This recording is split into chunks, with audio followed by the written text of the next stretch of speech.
يا لغتي عربية حسبي بأنك منطقي وبياني عربية قلبي وروحي أحرفي ولساني عربية حسبي بأنك منطقي وبياني. بسم اللہ الرحمن الرحیم. شرح تعمیل کے چوتھے باب حروف عاملہ کے سبق نمبر 14 میں خوش آمدید. آج کے اس سبق میں ہم پڑھیں گے کہ لام امر فعل کے مطالبے کے لیے آتا ہے. چوتھا باب ہے حروف عاملہ. سبق نمبر 14 ہے لام امر فعل کے مطالبے کے لیے آتا ہے. دیکھیں وہ حروف چل رہے ہیں جو حروف فعل پر داخل ہوتے ہیں اور فعل کو جزم دیتے ہیں. انہی میں سے ایک حرف ہے لام امر. امر کہتے ہیں کسی چیز کے مطالبہ کرنا، یعنی جو فاعل فعل کر رہا ہے اس سے اس فعل کے کرنے کا جو مطالبہ کیا جاتا ہے اس کو امر کہتے ہیں. اور اس امر کے شروع میں لام زیر لی آتا ہے. اس لام زیر لی کو لام امر کہا جاتا ہے. یہ لام زیر لی اس امر کے آخر پہ جزم دیتا ہے. اب علامت جزم یا تو ساکن کے ساتھ ہوگی یا نون اعرابی کے حذف کرنے کے ساتھ ہوگی. وہ سیغے کے اعتبار سے علامت جزمی تبدیل ہوتی رہتی ہے. لیکن آپ اس میں ایک چیز کا خیال رکھیں کہ امر کے آخر میں جزم آتی ہے، یہ والی بات تو پکی ہے. لیکن جو لام امر ہے یہ جو پہلی گردان ہے امر کی، جو کہ امر حاضر معلوم ہے یا امر حاضر مخاطب بھی اس کو کہا جاتا ہے، امر مخاطب معلوم کہا جاتا ہے، اس کے شروع میں لام امر نہیں آتا. اس کے علاوہ جو امر کی باقی تینوں گردانیں ہیں ان تینوں گردانوں کے شروع میں لام امر آتا ہے. وہ ساری تفصیل ہم انشاءاللہ آج کے سبق میں پڑھتے ہیں.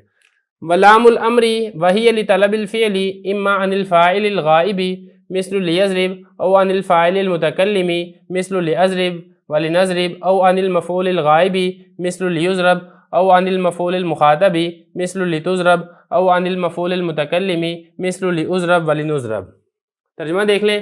اور لام امر وہ فعل کے طلب کرنے کے لیے آتا ہے، یا تو فعل کا طلب کرنا فاعل سے ہوگا، غائب فاعل سے، جیسا کہ لیضرب، یا پھر متکلم فاعل سے فعل طلب کیا جائے گا جیسا کہ لیضرب، اور لنضرب، یا مفعول غائب سے فعل کو طلب کیا جائے گا جیسا کہ لیضرب، یا مفعول مخاطب سے فعل کو طلب کیا جائے گا جیسا کہ لتضرب، یا مفعول متکلم سے فعل کو طلب کیا جائے گا جیسا کہ لیضرب اور لنضرب. تو یہ ہو گیا اس کا ترجمہ. اب اس کی تشریح دیکھ لیں.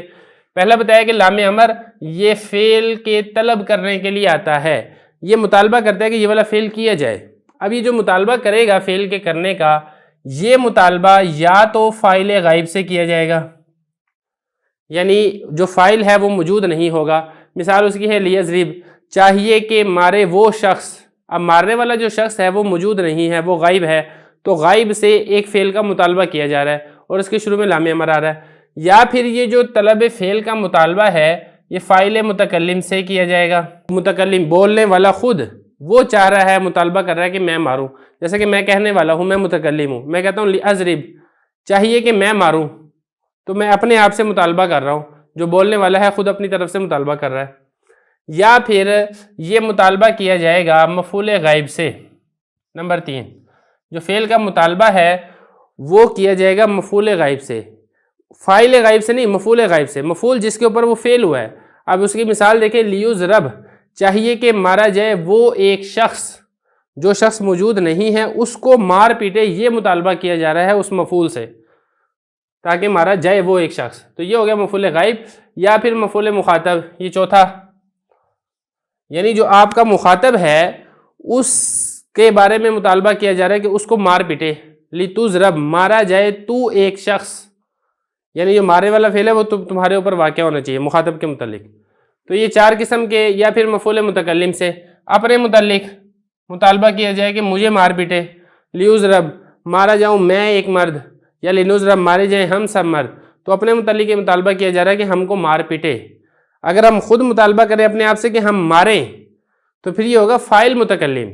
اور اگر ہمارے بارے میں مطالبہ کیا جائے کہ ہمیں مار پیٹے تو پھر یہ ہوگا مفعول متکلم. تو خلاصہ یہ نکلا کہ جو طلب فعل ہے اس کا مطالبہ یا تو فاعل غائب سے کیا جائے گا، وہ مارے جو موجود نہیں ہے، یا پھر فاعل متکلم سے کیا جائے گا کہ میں ماروں جو کہ میں موجود ہوں، یا پھر یہ طلب فعل کا مطالبہ کیا جائے گا مفعول غائب سے، یعنی اس کو مار پیٹے جو موجود نہیں ہے، یا پھر مفعول مخاطب سے، تجھے مار پیٹے جو کہ تو میرے سامنے موجود ہے، یا پھر مفعول متکلم سے کہ ہمیں مار پیٹے جو ہم یہاں پر موجود ہیں۔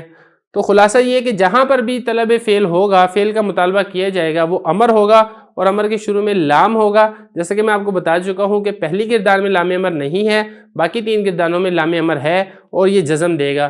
تو یہ اس کا تھوڑا سا خلاصہ ہے، تشریح میں اس کی کر چکا ہوں۔ اب ہم چلتے ہیں اس کی ترکیب کی طرف۔ ولام الامری، لام مضاف، امر مضاف الیہ، مضاف الیہ سے مل کر مبتدا، اور بلکہ آپ اس کو مبتدا نہ بنائیں، آپ اس کو خبر بنا دیں، لام الامری، اور اس کا جو مبتدا ہے وہ آپ محذوف نکالیں، ثالثھا لام الامری، یا پھر آپ اس کو مبتدا بنا کے اس کی خبر بھی محذوف نکال سکتے ہیں۔ لام الامری مضاف الیہ سے مل کر مبتدا، منہا یہ اس کی خبر ہو جائے گی جو کہ ظرف مستقر کے متعلق ہو کر اس کی خبر بن جائے گی۔ اور آگے دیکھیں، واو عاطفہ، ہی ضمیر مبتدا، اب یہ مبتدا بن گیا ہے، اب یہ جو آگے ہے لطلب الفعل، یہ بن جائے گی اس مبتدا کی خبر، مبتدا اپنی خبر سے مل کر جملہ اسمیہ خبریہ۔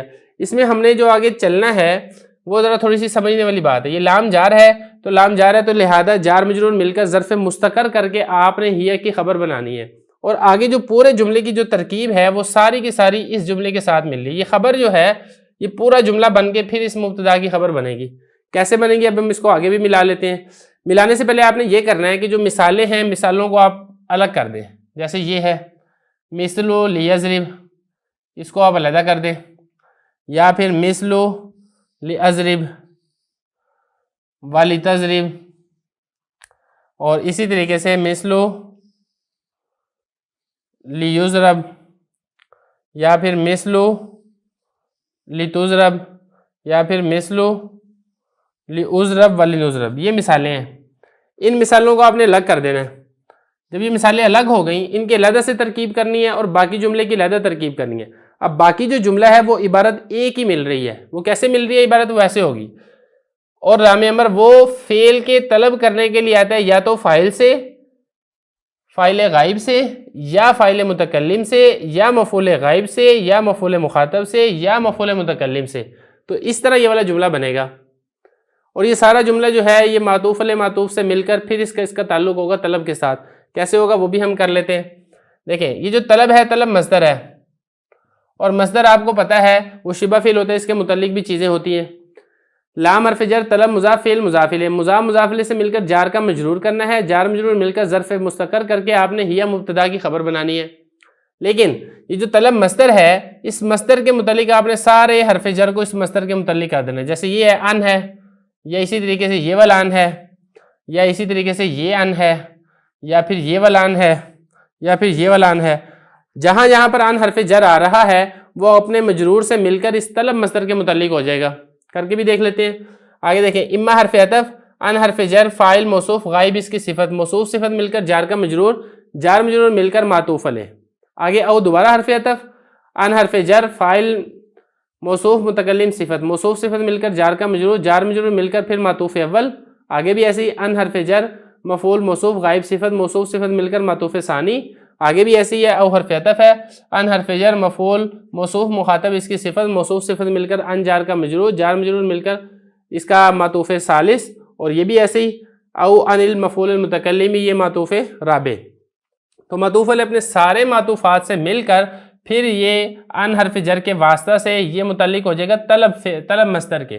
تو طلب مصدر جو کہ شبہ فعل ہے، اپنے مضاف الیہ اور اپنے سارے متعلقات سے مل کر پھر یہ لام جار کا مجرور ہوگا، جار مجرور مل کر ظرف مستقر کی خبر، ظرف مستقر ہو کر پھر یہ ہی مبتدا کی خبر بنے گا، مبتدا اپنی خبر سے مل کر جملہ اسمیہ خبریہ ہوگا۔ تو یہاں تک یہ ترکیب مکمل ہوگی ہے۔ اب رہ گئی مثالوں کی ترکیب۔ مثالوں کی ترکیب بہت آسان ہے۔ مثل مضاف ہے، لیضرب فعل، فعل ہوا ضمیر اس میں فاعل، فعل فاعل مل کر جملہ فعلیہ خبریہ ہو کر پھر یہ مثل مضاف کے لیے مضاف الیہ، مضاف الیہ سے مل کر پھر یہ مبتدا کی خبر بن جائے گا۔ آگے بھی ایسے ہی ہے، مثل مضاف ہے، لیضرب فعل، ان ضمیر فاعل، فعل فاعل مل کر جملہ فعلیہ خبریہ ہو کر اس کے لیے مضاف الیہ۔ لنضرب میں بھی ایسے ہی ہے، اس میں نحن ضمیر فاعل ہے، فعل فاعل مل کر جملہ فعلیہ خبریہ ہو کر پھر یہ مبتدا کی خبر۔ یہ بھی ایسے ہی ہے، لیضرب میں ہوا ضمیر جو ہوگا وہ نائب فاعل بنے گا کیونکہ یہ فعل مجہول ہے۔ اسی طرح لتضرب، یہ بھی چونکہ فعل مجہول ہے، اس میں انت ضمیر نائب فاعل بنے گا، اور اسی طرح لعضرب میں انا ضمیر نائب فاعل، اور لنضرب میں نحن ضمیر نائب فاعل۔ تو یہ سارے فاعل فاعل متعلقات سے مل کر پھر یہ مثل مضاف کے لیے مضاف الیہ بن جائے گا، مضاف مضاف الیہ سے مل کر مثالہ مبتدا کی خبر بنے گا، مبتدا اپنی خبر سے مل کر جملہ اسمیہ خبریہ ہوگا۔